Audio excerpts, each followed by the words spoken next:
വിശുദ്ധ യൗസേപ്പ് പിതാവിനോടുള്ള സമർപ്പണം 30-ാം ദിവസം.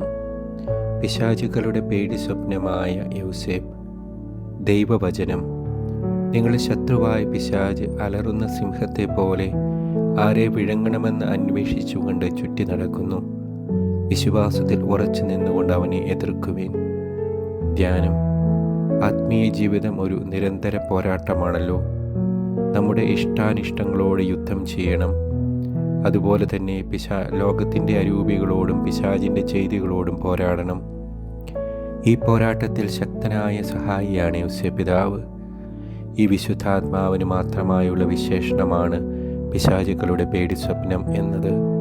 ഏതൊരു പോരാളിക്കും ആയുധമുണ്ടാകും. വെള്ള ലില്ലിപ്പൂക്കൾ വിടർന്നു നിൽക്കുന്ന ഒരു വടിയുണ്ട് ജോസഫിൻ്റെ കയ്യിൽ. ഈ മഹാത്മാവിൻ്റെ ആയുധം ഇതാണ്. പരിശുദ്ധിയുടെ സൂചകമാണിത്.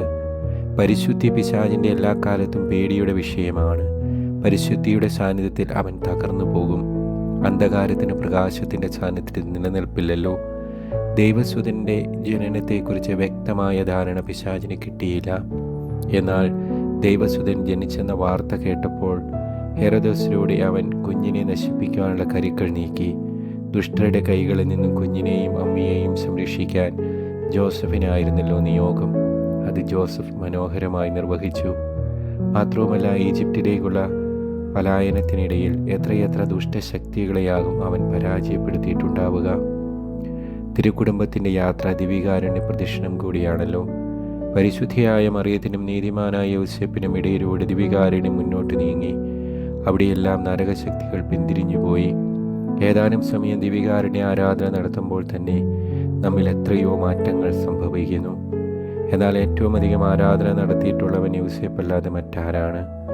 ഈശോയുടെ മേൽ അപ്പനെടുത്ത സ്വാതന്ത്ര്യവും അധികാരവും പ്രയോഗിക്കാൻ ഭാഗ്യം ലഭിച്ചിട്ടുള്ളവർ ആരുണ്ട്? യൗസേപ്പിൻ്റെ വിശുദ്ധിയും എളിമയും ദുഷ്ടനെന്നും ഭീഷണിയാണ്. പെട്ടെന്ന് കടന്നു പോകുന്ന വികാരങ്ങളിൽ തീരുമാനമെടുക്കുന്ന ആളല്ല യൗസേപ്പ്. അതുകൊണ്ട് തന്നെ അവൻ്റെ ദീർഘക്ഷമയും ആലോചനയും ശാന്തതയും പിശാചിൻ്റെ പ്രലോഭനങ്ങളുടെ മുൻപിൽ തകരില്ല. മാത്രവുമല്ല, യൗസേപ്പ് ഉറങ്ങുന്നതാണ് പിശാചിൻ്റെ ഏറ്റവും വലിയ ഭയം.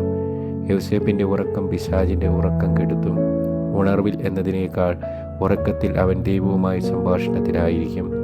ഉറക്കം കഴിഞ്ഞ് എഴുന്നേൽക്കുന്നത് ലഭിച്ച ദൈവീക നിർദ്ദേശങ്ങൾ പ്രയോഗത്തിൽ വരുത്താനാകും. അതിനെ തടയുക പിശാചിന് സാധ്യമല്ല. ഉറക്കത്തിൽ കൂടുതൽ കരുത്തരാകുന്ന യൗസേപ്പ് ഉണരുമ്പോൾ മഹനീയ ശുശ്രൂഷകനാകുന്നു. ഒരാളുടെ മരണസമയത്താണല്ലോ പിശാച് അയാളെ ഏറ്റവും ദുർബലനാക്കാൻ ശ്രമിക്കുന്നത്. ജീവിതകാലത്ത് അതിജീവിക്കാൻ കഴിയാതെ പോയതോ നിരന്തരം പോരാട്ടത്തിലിരുന്നതോ ആയ പ്രലോഭനവുമായി അവനെത്തും. മരണത്തിൻ്റെ ശാന്തതയെ അലോസരപ്പെടുത്താനും നിത്യതയുടെ വെളിച്ചത്തിലേക്ക് കണ്ണുകൾ ഉയർത്തുന്നത് തടസ്സപ്പെടുത്താനുമാണിത്.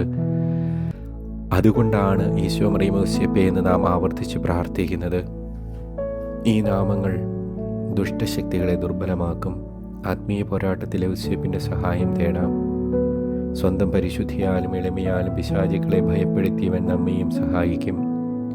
ഓ വിശുദ്ധ യൗസേപ്പേ, നിന്റെ പരിശുദ്ധിയും എളിമയും ഞങ്ങൾക്കുണ്ടെങ്കിൽ ഞങ്ങളെയും ആത്മീയ സമരത്തിൽ ജയാളികളാകും.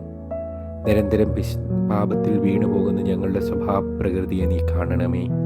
തിരുക്കുടുംബത്തെ സംരക്ഷിച്ചതുപോലെ ഞങ്ങളെയും സംരക്ഷിക്കണമേ. പ്രാർത്ഥന. ആത്മീയ പോരാട്ടത്തിൽ ഞങ്ങൾക്ക് എന്നും ആശ്രയമായി വിശുദ്ധ യൗസേപ്പേ, തിന്മയെ ചെറുത്ത് തോൽപ്പിക്കാനുള്ള കരുത്ത് ഞങ്ങൾക്ക് നേടിത്തരണമേ. ആമേൻ.